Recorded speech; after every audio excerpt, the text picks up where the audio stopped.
Hello? Okay, mic's working, all right. All right, I'm going to start with my show reel. I just got this made last night, so bear with me. Oh, there's no sound. This is like just sort of a collection of all the backstage and final images that I've done over the past 4 years since I've started photography. And so this is going sort of client by client as I sort of improved and progressed my career. Oh, sound's here. All right.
Alright, get straight into my presentation.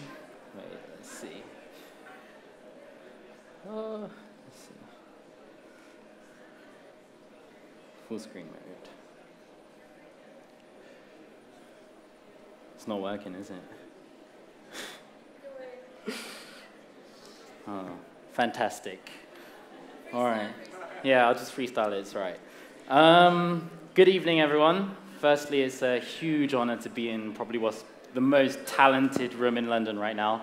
Okay, that's not good. It's all right, we'll sort this out. Okay, that's good. Is what we want? Okay.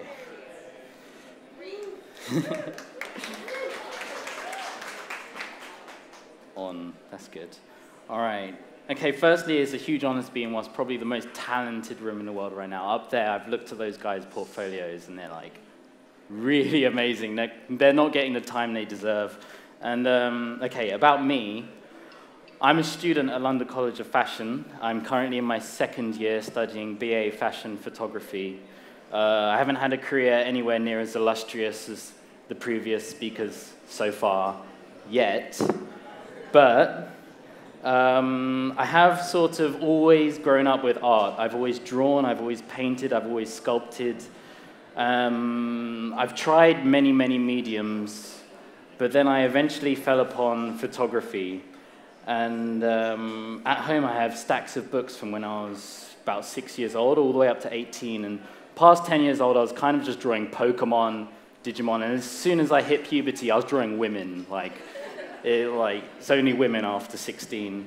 And then I've always had a deep, deep passion and respect for imagery in general. And I've always loved it. And I started photography about 4 years ago when I got a job as a retoucher in my uncle's studio.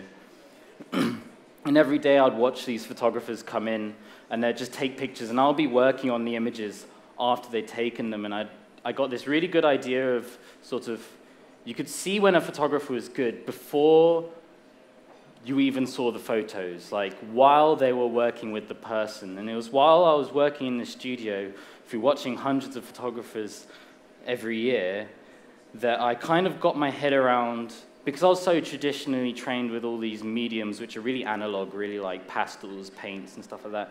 I started to get my head around like these digital mediums and photography in general. And I noticed that I had to get onto this new wave, this new train of like new artists where you're using digital software to create your art. And there's companies like Adobe who are providing like powerful and affordable resources to let us imagine and render our minds into reality, into like some kind of reality, even though it might not be like the tangible sort of paint that you usually use.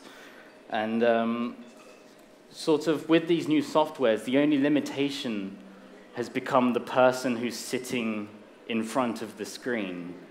Like, you can really do anything.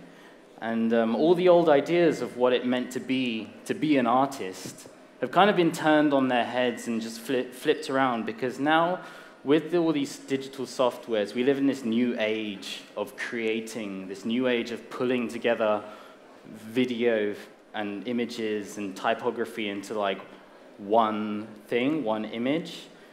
And, oh, sorry, I didn't even see that. All right. Oh my God. Maybe I should just go without this. Preview. Oh. Okay, yeah. So I started as an illustrator. Wait, full screen. Is that going to work? Yes. All right. Okay, yeah, I started as an illustrator. This is my first magazine cover that I did. It's all right. Get the new Adobe trial, everyone. All right. Yeah, this is my work as I sort of progressed through. And this is within the last, like, 2013, shooting around London, getting together some projects. I just got back from Australia 2 days ago, and I had a lot of fun on the beach, as you can see. And okay, and on to my project that I'm going to talk about today. So, for this project, I had to shoot essentially like an advertising campaign for this company, Innocent and Wild. And we already had the location in mind. It was this 18th century house called Fetcham Park. And so as soon as I saw it, I knew what I wanted to do. Like, it's really rare that you get to work in such an amazing location. So straight away I wanted to do 18th century. I didn't want it to look like something like contemporary. I wanted it to look of its time, rather than some kind of juxtaposition between modern and old. And I started shooting. All right, I need to go back to my notes. Yeah, so when I started to think about this project, essentially we had to find our own client. And this woman called Julia Boggio, who owns this studio, asked me to come on board and shoot this campaign and bring like a fashion edge to the whole thing. And Julia Boggio herself is an esteemed portrait photographer who's worked with Dame Judi Dench, the Queen, Oprah Winfrey, the list goes on forever. She brought me on to sort of just deliver, yeah, this fashion edge. And she told me that I had totally free creative direction. The only rules were that I could not use agency models. I had to use models from various ethnicities. And I had to use this location, yeah. And so I started my research by watching 18th century films. So I watched like Amadeus, The Duchess, Marie Antoinette. And that way, like, you really throw your mind into this world. And when you're working with sort of like a director's movie or director's film, the creative direction is already in place. Like, the template is already there. Rather than sort of picking apart details and going to museums and figuring out what you need to create this look, if you watch, like, films, you're already working off of a template which is already kind of fully formed, and you just need to reinterpret it into your own vision. So when I watched all these films and did all my research, I kind of figured the typical visual cues for an 18th century theme were, like, big wigs, dresses with lots of volume, white powdered makeup, and detailing in the hair with things such as like flowers, feathers, and things like this. I really think fashion back in the 18th century is so much better than what it is now. It's become a lot more tame. But yeah, so I worked with these models, and it all started, wait, I'm going to go back a tiny bit. It all started with kind of these two girls. These two girls were the first ones I had in mind. They're like twins that I knew from when I was 12 years old, and all the guys in the school would just go crazy over them. And so as the pre-production went on, I worked with this, I had to do my casting, and I first found the stylist, which is Carly Florentine. She's just at the back of the room over there. Amazing, amazing stylist. She really, like, goes all out. So as I talked with her, we really traded ideas, and we really grew the concept. And as the concept grew, I just kept adding in models. I kept like putting in more and more people. And essentially, it gave me like a really big, like a nice structure to sort of start building a narrative. And so as I started casting, I added in Aya Brace, Jessica Lawrence, but that's Jessica Lawrence right there, who are both students who study with me at London College of Fashion. I added in my brother's, oh, that's Aya there, my brother's girlfriend, Hannah Kim, asked her to come join us. And then, oh, lost track of my notes, it's all wrong. Okay, after pulling the team together, essentially on the day there was just a huge storm in London. Like there was like trees falling on the train tracks, and no one could really get there. So I ended up having to fork out a huge amount of money on just transport. Essentially, everyone getting taxis to this remote location in Leatherhead. But as soon as the models arrived, it was pretty smooth shooting. Just getting the models through hair and makeup. And then as they came out, I'd start working with each one of them individually. And then it meant that although the disruption did mean that I could not do the big shots that I wanted, because in my head I'd planned all these shots with 5 models playing out these various narratives. So as they arrived, I just had to shoot with them individually in duos, trios. And then I'll go back to that. And then, essentially, so it all went smoothly. And on the day when I'm shooting, I always use Lightroom 5 as the software on site, because I feel that when you're shooting, especially from the very beginning, if you're uploading your work into a computer and the people who are working on your team are seeing how their work is looking as you're going, they improve. And as you go through the day, the work just gets better and better and better and better, because there's this tendency in photography where people hide their photos and you don't see the finished image until the very end when the photographer gives the edited images. So I use Lightroom 5 on set, and I construct the editorial image by image while I'm there, so everyone can see how it's going and everyone improves as they go. So that's why Lightroom 5, even though for the sense of changing your images, changing colors, is useful in this whole other sense of when you're working on location, it really gives great feedback to everyone on the team. Yeah, so essentially I'll put like these filters over the photo while I'm working, just so people on the shoot will see the images and they'll be happy. They'll be like, oh, they're looking good. They're all filled with a lot of positive energies. But when I get back, I remove all the filters, and then I take it into Photoshop. And when I take it into Photoshop, I do a whole range of point adjustments and master adjustments, and I sort of take the photo to this fine line between like realism and surrealism. So people shouldn't know that the photo has ever really been touched. And then once it's all done, once I'm happy with the project, I'll upload it onto Behance.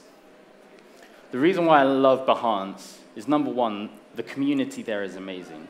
Like, if you want to see professional work, professional artwork, go to Behance, because the quality of the content that is just average there is still amazing. So I thought I was really good before I ever joined Behance. And I joined Behance, I just spent a few minutes scanning the talent on that website, and I realized that I'm a tiny little fish in a massive, massive ocean.